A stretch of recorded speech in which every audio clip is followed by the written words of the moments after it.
Be confident, be bold, be authentic, but don't forget to take action. This is Ordinary to Badass, where our stories empower women to step into the spotlight of their own lives and pursue what they're truly passionate about. It's time to step into the arena and become more than just extraordinary. It's time to become a badass with your host, Marie Sonneman.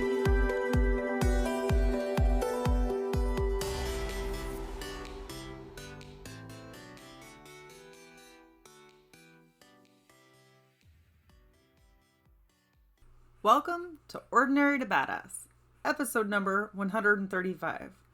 In this episode, you're going to hear 3 reasons why Kelsey Kurtis is so badass. Did you catch episode 134 of the podcast?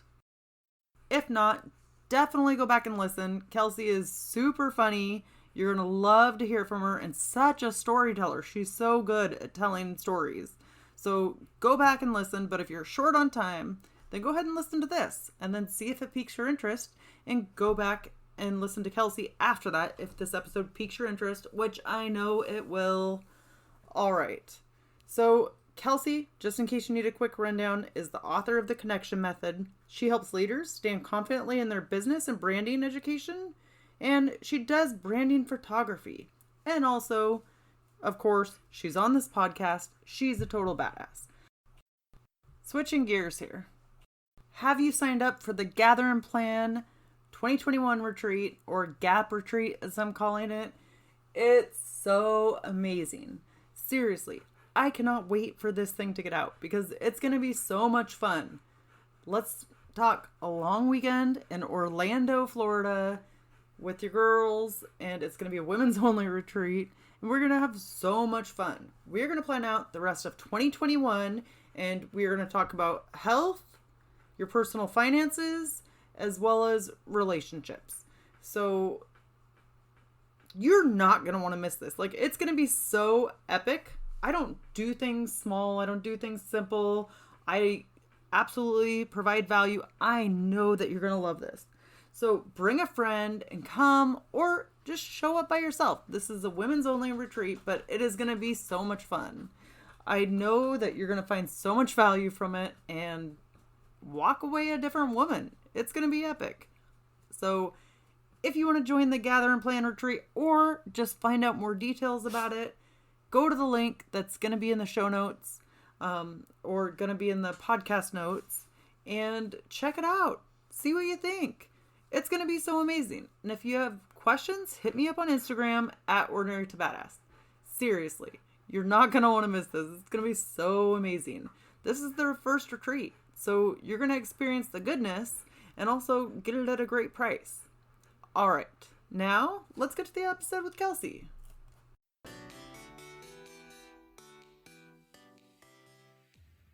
Okay, today I'm going to share 3 reasons why Kelsey Kurtis is so badass.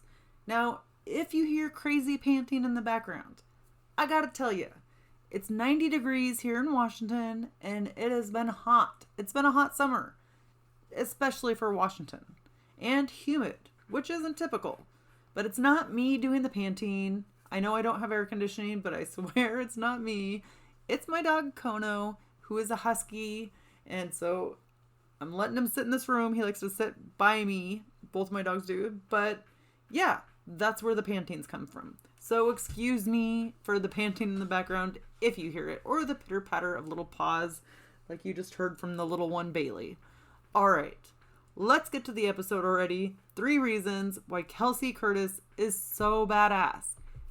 If you listen to the last episode, you're gonna love Kelsey. She's so funny and so entertaining. It was a great episode. Even if you don't think that you need a brand, listen to it. Because she talked a lot about confidence, and she also talked about branding and business, but why you could brand yourself if you're just a leader. And I don't mean just a leader, because being a leader is huge. But if you don't think you want to be in business, fine, cool. But you can also get into branding yourself as a leader, because as badasses, let's strive to be leaders. Even if you don't feel perfect today, if you don't feel like the best leader there is, fine, cool. I'm okay with that. but you can be one. Nobody says you can't. And we can always strive for that. All right, I'll get off my little preachiness. Let's go. Let's get into Kelsey. Why Kelsey Kurtis is so badass. So one thing Kelsey said is, what energizes you? What depletes you? Kelsey suggested that you ask yourself this. Man, this is so important. I feel like I've went most of my life without asking myself, what energizes me? What depletes me? I don't know. I mean, I know now, but like, it's really taking, I think probably in the past 6 months, I've really been focusing on what brings me joy, what doesn't bring me joy, what like takes me down, and trying to do more of the things that make me happy as opposed to the things that bring you down. It's so easy to get stuck in the, I don't know, the first word that came to my head was rigmarole, but just in like the drudgery of tasks and things to do. But the reality is, you can find joy. You just probably have to be intentional about it.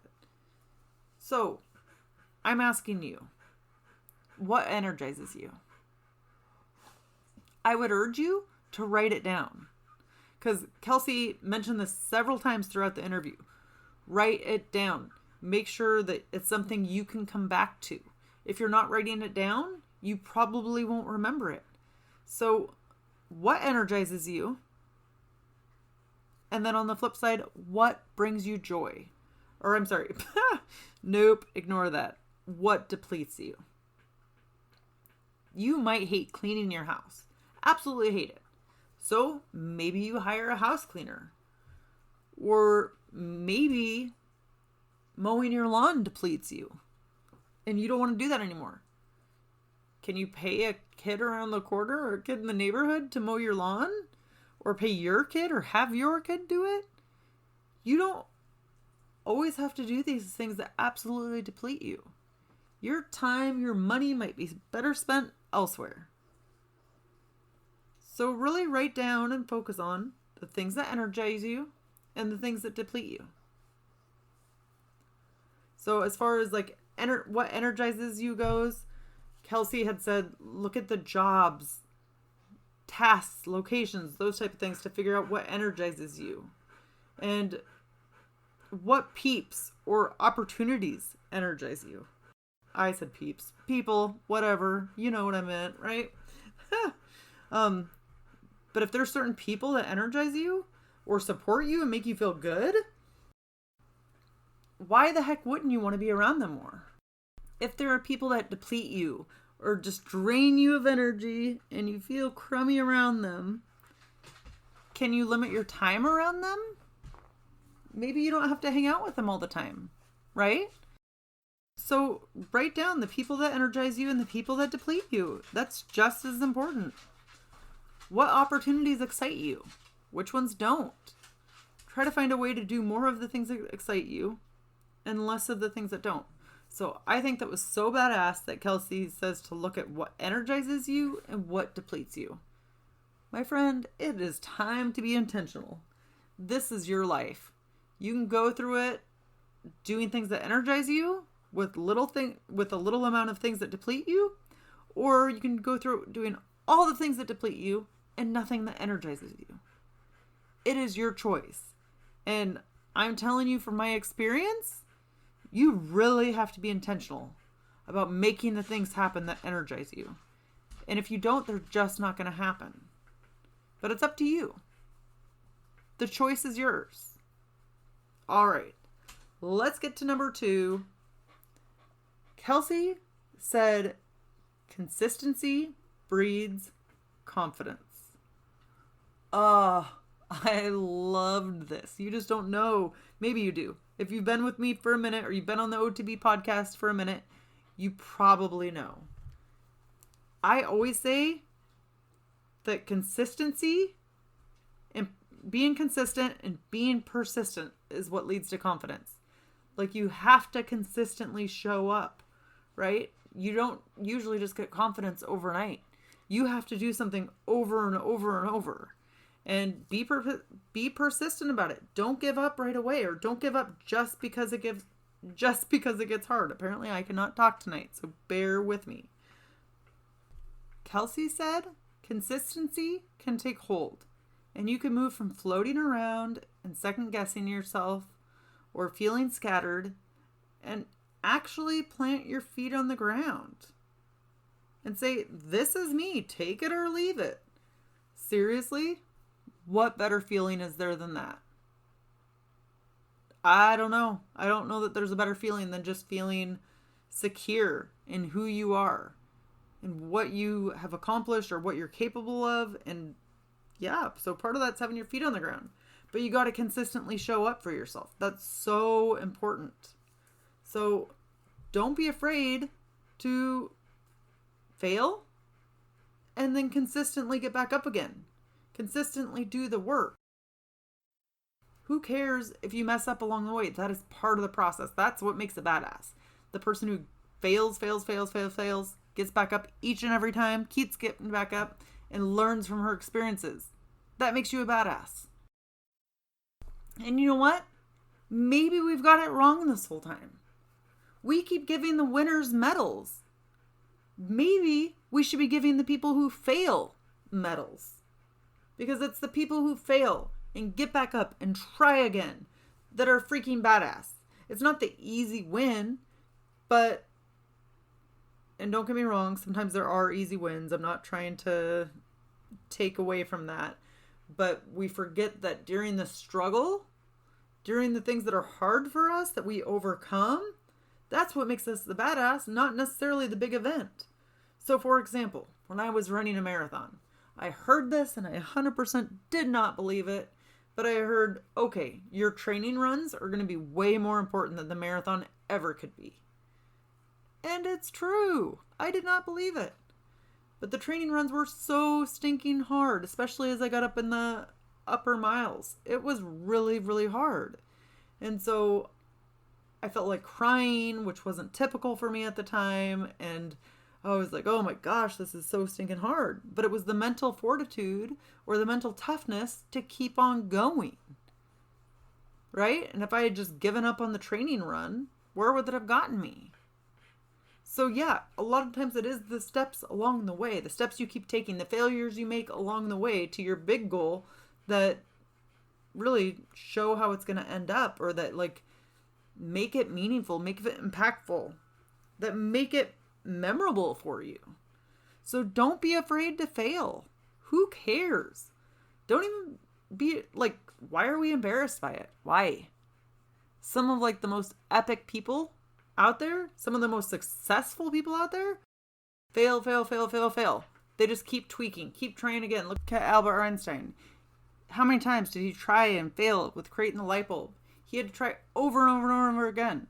And he failed a million times, but he kept going.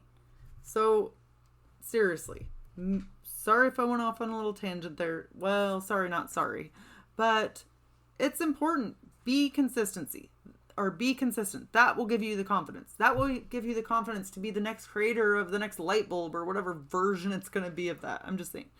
And even if it's just for you, even if it's just for your own sanity, for your own happiness, follow your dreams and keep consistently showing up for yourself. You don't need to consistently show up for everybody else. Yes, that's important. But what's more important in the beginning is showing up for yourself. And then you can expand and start showing up for other people around you, because you are the one consistent thing that you have in your life. So show up for yourself. All right. The third and final thing that I thought was so badass was the Sasquatch factor. I absolutely loved how Kelsey described the Sasquatch factor. Kelsey said